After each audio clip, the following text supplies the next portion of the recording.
So, back. Is it good to be back in the country?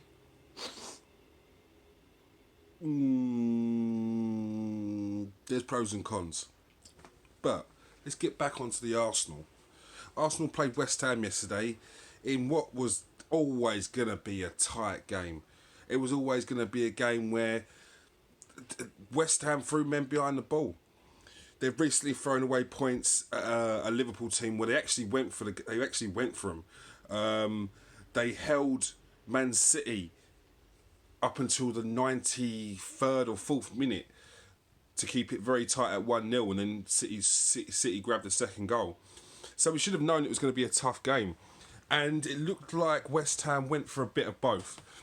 They didn't throw every man behind the ball at all times, and they certainly didn't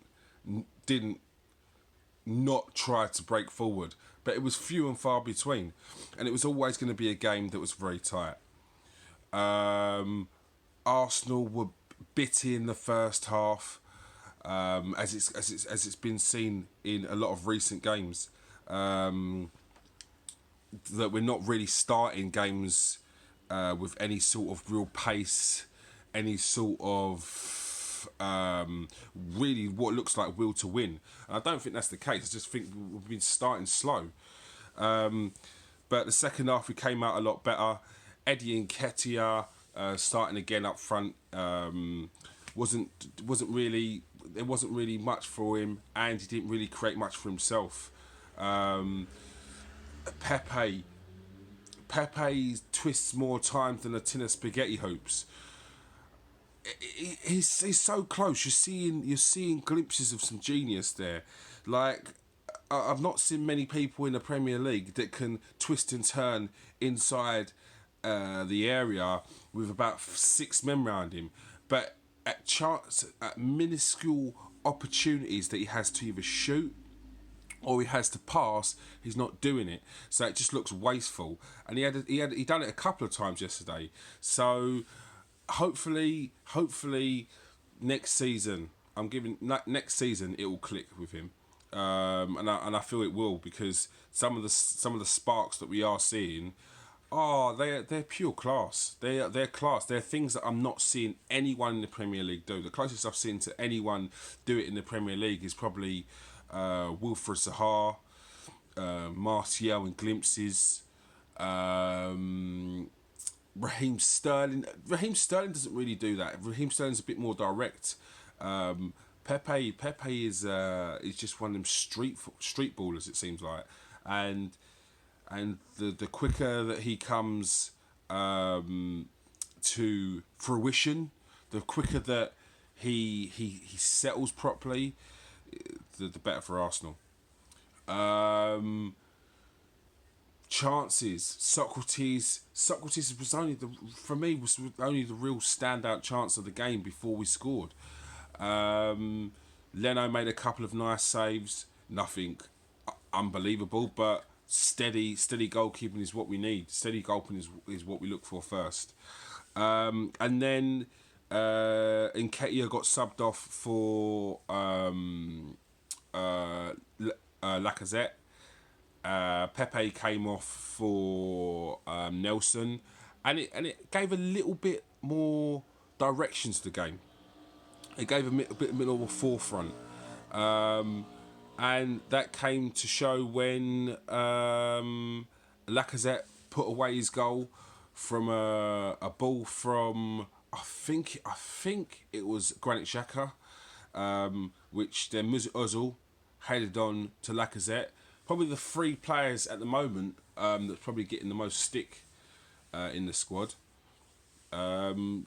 came and helped us out on the day. I thought that the decision for it to be offside was disgraceful. How, if it wasn't for VAR, would that not have stood? Is beyond a joke. Like the linesman really needs to take a look at himself on that one.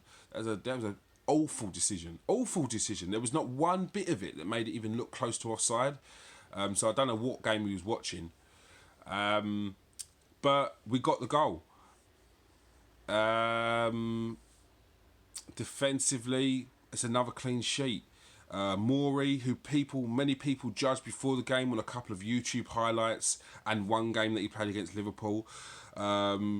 He's in the last two games. He looks good. He looks like a good defender. And if we sign him on a permanent deal, I would, off the back of these two performances, if he's consistent on this level, I wouldn't have a problem with that.